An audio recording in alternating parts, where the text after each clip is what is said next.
Vous avez tous reconnu Jacques Larieux dans la dernière image du film.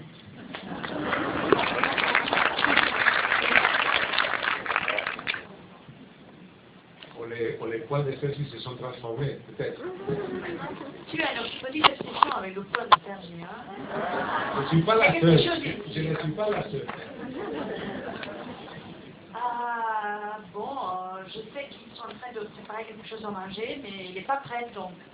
Pour passer le temps, si vous voulez demander quelque chose, on est ravis de... Bon, moi non, mais Jacques-Claude et Fabiola, ils sont ravis de vous.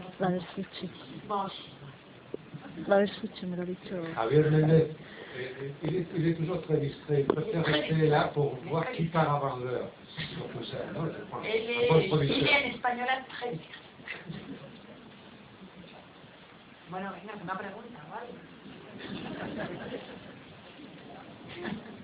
Je pense que les spectateurs ici ont suivi un peu ta carrière, mais c'est la première fois que tu Ma fais... carrière.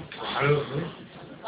Et qui en partie, en bonne partie, a eu plus à voir avec les États-Unis, on va dire un côté plus anglo-saxon, que cette fois-ci, tu fais vraiment, j'aimerais le terme tout à l'heure, le grand écart, quoi. Tu changes complètement, même des continents. Maria, tu sais, je me souviens tout le temps des mots d'Arletty, de mon cœur est espagnol, mais mon maillage, ma gueule, ma fesse, toujours, c'est international. Tu sais, je sais pas, je suis née à Barcelone, j'ai fait un premier film à Barcelone, et bon, et après, je sais pas exactement comment, j'ai vécu aux États-Unis, et j'ai écrit un scénario qui se passait là. C'était Things I Never Told You. Mais pour moi, c'était une chose très naturelle de faire un film là-bas parce que mes amis, ma vie de ces moments, c'était bon, et après, c'était pas une chose que je fais exprès.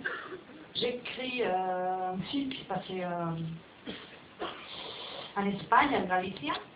Puis après, Things I Never Told You, et bon, c'était un hommage à tous les romans de Stendhal que j'aimais. Je l'ai tourné en Espagne. Et après, bon, j'ai tourné un film à Vancouver, My Life Without Me. Et après, j'ai tourné un film en Irlande et en Espagne, The Secret Life of Work. Et après, j'ai tourné un film. Bon, mais pour moi, c'est pas une chose que j'ai fait exprès. Je trouve que la distance, pour moi, Barcelone, c'est ma ville, je suis née là. Mais il y a un côté quotidien que c'est difficile d'exprimer. Donc, je me sens plus libre si je suis, c'est pas, à 10 000 km de chez moi. Mais c'est pas parce que je me sens proche à la culture anglo-saxonne ou à la culture japonaise, je me sens très